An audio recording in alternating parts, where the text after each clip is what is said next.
छांदोग्योपनिषद प्रथम प्रपाठक प्रथम खंड तीसरा मंत्र।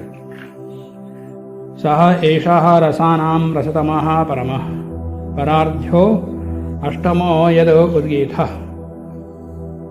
कल उद्गीत के विषय में बता दिया था, उसको एक रस के रूप में सभी भूतों का रस पृथ्वी इत्यादि कहते हुए अंतिम सामना रसः उद्गीतः, अंतिम रस आठवां रस उद्गीत है।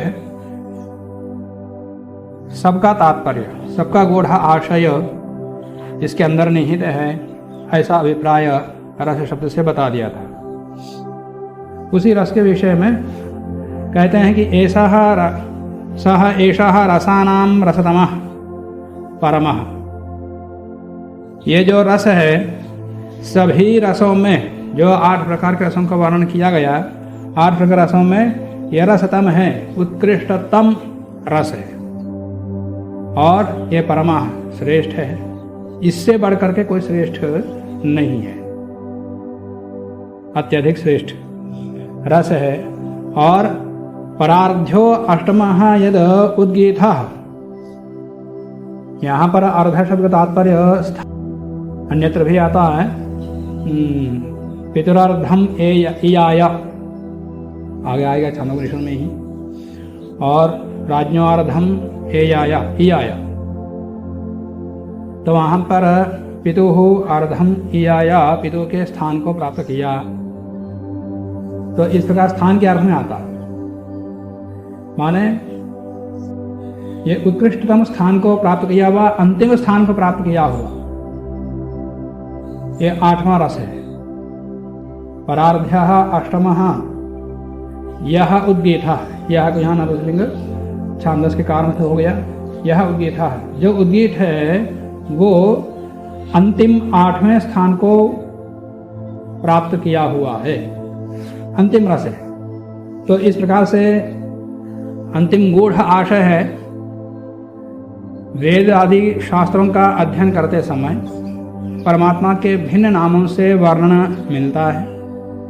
इससे बढ़कर के उपासना के लिए उपयोगी शब्द नहीं है, इसका तात्पर्य यह है। उसका सृष्टिकर्ता के रूप में, रुद्र के रूप में, शिव के रूप में, भिन्न भिन्न रूपों में उसका वर्णन होता है। उपासक किसी भी दृष्टि से उसकी उपासना कर सकता, परंतु इससे बढ़कर के और कोई श्रेष्ठ उपाय नहीं है, उपासना के लिए साधन नहीं है। इसी अभिप्राय से यह बता दिया।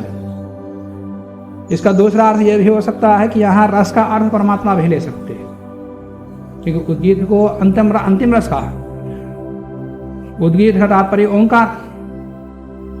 उत माने परमात्मा का गान जिससे किया जाता है, उस ओंकार को उद्गीत कहते हैं। जब उद्गीत का भिन्न भिन्न प्रकार से अर्थ आगे आएगा कि उत का अर्थ आदित्य है, गी का अर्थ अग्नि है, और थम का अर्थ चंद्रमा है।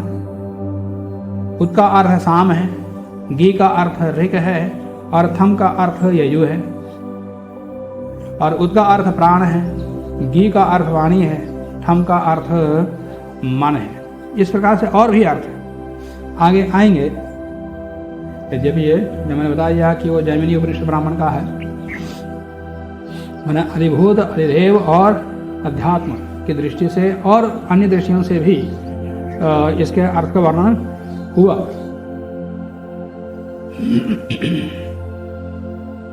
कि तैत्तरीय उपनिषद में आया था कि रसो वै सः, परमात्मा रसी ही है। परमात्मा का नाम रस है, आनंददायक है, और परमात्मा तो आनंद स्वरूप ही है। तो इसलिए यहाँ रस का अर्थ परमात्मा भी ले सकते। तो रसो वै सः रसम ही एवा अयम लब्ध्वा आनंदी भवति। ये परमात्मा रसी ही है, आनंद ही है। उस रस को, आनंद को, परमात्मा को एवं उस परमात्मा को ही प्राप्त करके लब्ध्वा अयम आनंदी भवति, ये योगाभ्यासी उपासक उसको प्राप्त करके ये भी आनंदी हो जाता है। तो वहाँ स्पष्ट रूप से रस का अर्थ परमात्मा ही है। तो यहाँ भी परमात्मा तो ये सह एषः रसानाम रसतमः परमः, ये परमात्मा सभी रसों में लौकिक आनंददायक बहुत पदार्थ है। सुख रस, अल्पकालिक सुख या आनंद को देने वाले पदार्थ बहुत हैं, परंतु ये तो शाश्वत आनंद को देने वाला है। तो ये सभी आनंददायक पदार्थों में अत्यधिक उत्कृष्टतम रस है, रसतमः परमः, इससे बढ़कर कोई श्रेष्ठ आनंद नहीं है। परार्ध्यो अष्टमः यदि उद्गीतः, अष्टम 8 शब्द को अंतिम के रूप में भी लिया जाता। यहाँ समझा लेते 3 8 अंग जो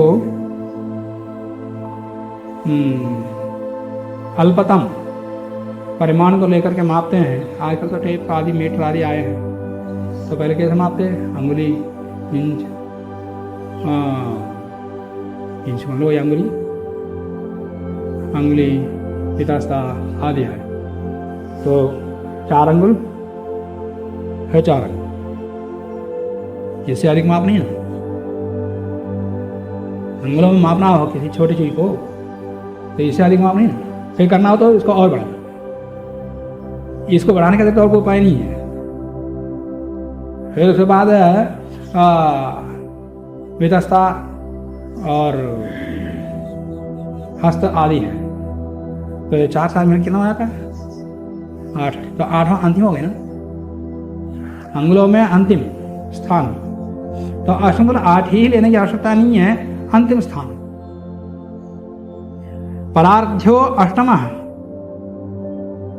अंतिम स्थान को प्राप्त किया हुआ परमात्मा है, उससे बढ़कर के और कोई नहीं है। वो उद्गीत है, उद्गीत नाम का वो परमात्मा अंतिम स्थान को प्राप्त किया हुआ है और वही आनंद स्वरूप है, ऐसा इसका अर्थ है। आगे चौथे मंत्र से प्रश्नोत्तर चलेगा, वो वहाँ से अलग विषय होता, कल देखेंगे।